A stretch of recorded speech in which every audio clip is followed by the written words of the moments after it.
ಮೊದಲೇ ಇವತ್ತು ದೋಸೆ ಮಾಡಿದ್ದೀನಿ, ಇನ್ನೇನು ರಂಪ ತೆಗಿತಾಳೋ ಗೊತ್ತಿಲ್ಲ.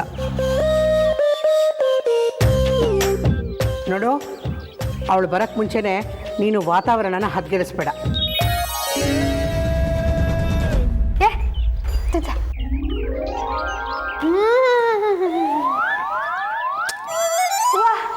ಏನ್ ಕೈ ರುಚಿ ಪರಿಮಳ ನಿಂದು. ನೀನ್ ಸಾಲ ಮಾಡಿ ಆದ್ರೂ ಒಂದ್ ದೊಡ್ಡ ಹೋಟೆಲ್ ಹಾಕು.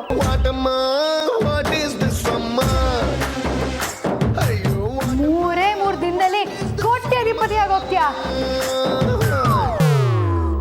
ದೋಸೆ ಎಷ್ಟು ಸಖತ್ತಾಗಿದೆ ಗೊತ್ತಾ?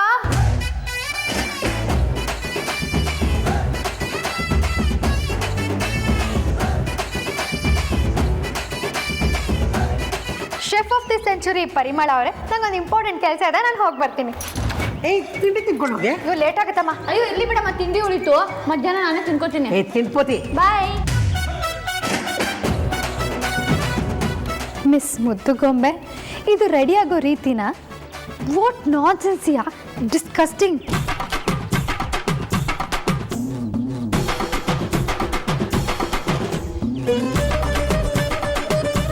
ನಾನು ಹೇಳಿಲ್ವಾ, ನಮ್ಮ ಹಳೆ ಮುದ್ಕೆ ಪಕ್ಕ ಹುಚ್ಚಿಡ್ದಿದೆ ಅಲ್ಲ.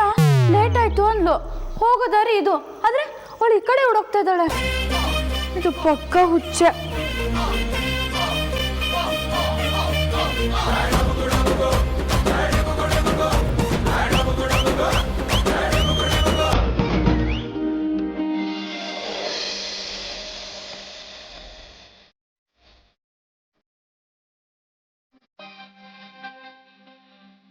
ನನಗೆ ಹುಡುಗಿರಂದ್ರೆ ಆಗಲ್ಲ, ಬಟ್ ಅಮ್ಮ ಮತ್ತು ಆದಿಯನ್ನ ನಾನು ತುಂಬಾ ಇಷ್ಟಪಡ್ತೇನೆ.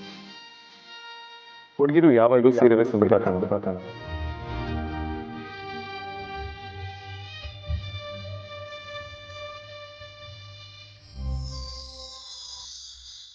ಸಂಪ್ರದಾಯ ಶಾಲೆಯ ಅನ್ನೋದಕ್ಕಿಂತ ಬಟ್ಟೆ ನಡವಳಿಕೆಗೆ ಸೂಟ್ ಆಗೋ ರೀತಿ ಸೀರೆ ಹೆಣ್ಮಕ್ಳಿಗೆ ತುಂಬಾನೇ ಸೂಟ್ ಆಗುತ್ತೆ. ಹಣ ಮೇಲೆ ಬಿಂದಿನೋ ಅಥವಾ ಬೊಟ್ಟೋ ಇದ್ರೆ ಇರೋದಕ್ಕಿಂತ ಜಾಸ್ತಿ ಚೆನ್ನಾಗಿ ಕಾಣ್ತಾರೆ.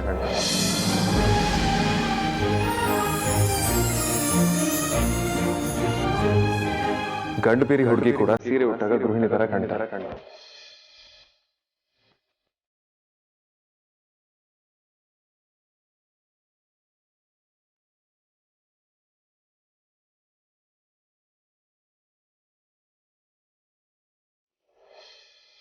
ಏನ್ ಹಳೆ ಮುದ್ಕಿನಿ ಶೃಂಗಾರ ಹೀಗೆ ಹೊಳಿತಾ ಇದ್ಯಾ?